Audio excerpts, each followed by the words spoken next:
Mi nombre es María Paula Erazo Baroja y hoy día voy a hablar lo que es el ciclo contable. El ciclo contable es un periodo de tiempo en el que una entidad registra todas sus transacciones dentro de un libro diario para poder generar luego información financiera generalmente presentadas en sus estados financieros. Este ciclo contable presenta 5 pasos. El primer paso es el reconocer la operación.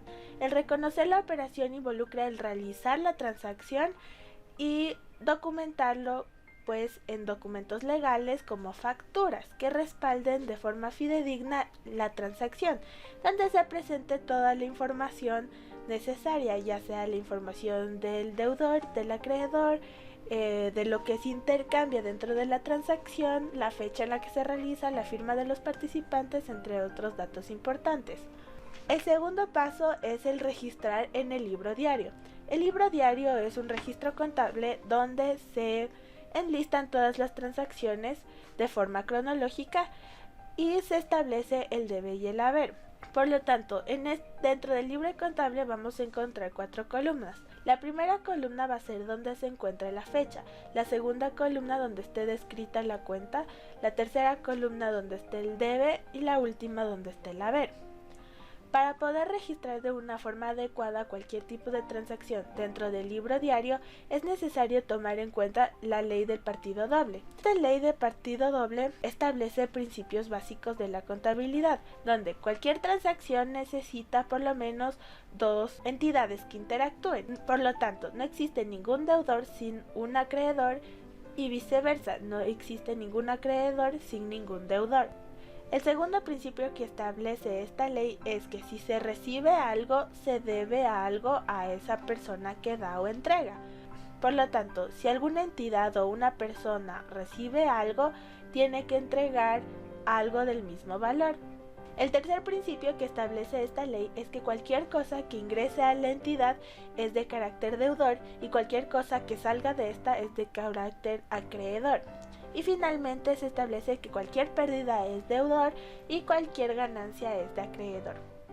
Para proceder con el registro de las transacciones dentro del libro diario, hay que primero establecer un alineamiento o algún símbolo que represente que va a ser la primera transacción.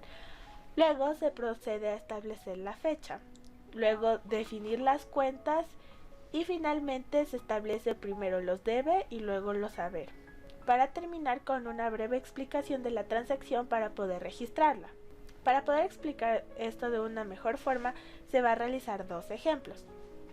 Como primer ejemplo tenemos que el 12 de junio Verónica Baroja hace la entrega de un monto de $50,000 a la empresa Baroja y Asociados.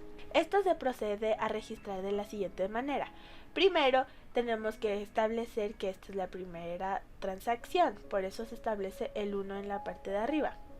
Se procede a definir la fecha, 12 de junio.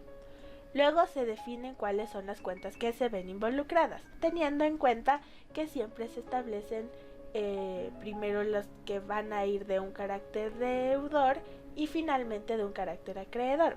Entonces, comenzamos diciendo que en esta situación lo que ingresa a la empresa es efectivo y esto abona al capital del asociado. Esto quiere decir, entonces se establecen las siguientes cuentas: efectivo y capital de socio.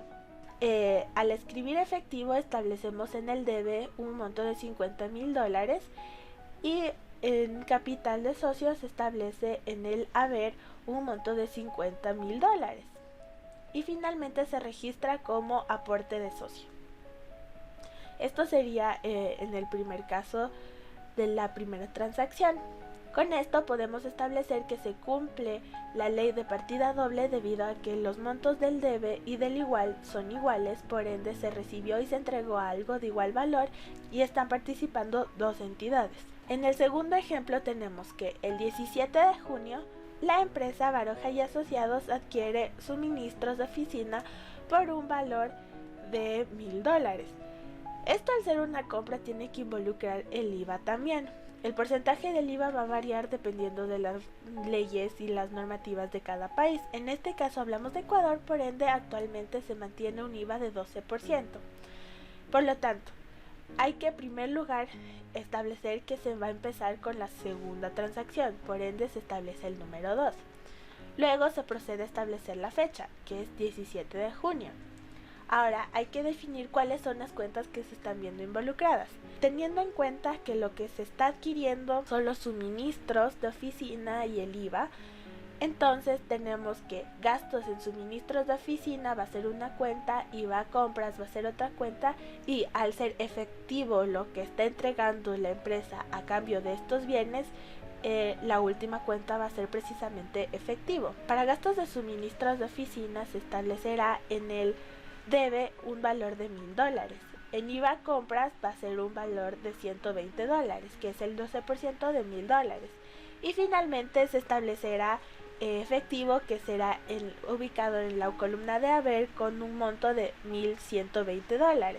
De esta forma podemos cumplir con la ley de partida doble, donde el debe va a ser igual que el haber. Finalmente se escribe compra de suministros de oficina como una breve explicación por registrar. El tercer paso que se genera es la mayorización de datos, es decir, traspasar estos datos al libro mayor. En un ámbito académico se suelen usar las cuentas T de mayor, donde se clasifican las cuentas respectivamente y se calculan los saldos que se tiene por cada una. De esta forma se quedaría en la parte superior de la tabla el nombre de la cuenta, en la fila izquierda el debe y en la fila derecha el haber, o sea, en la izquierda todo lo que quiere ser deudor y en la derecha todo lo que es acreedor, y finalmente se calcula el saldo de cada cuenta.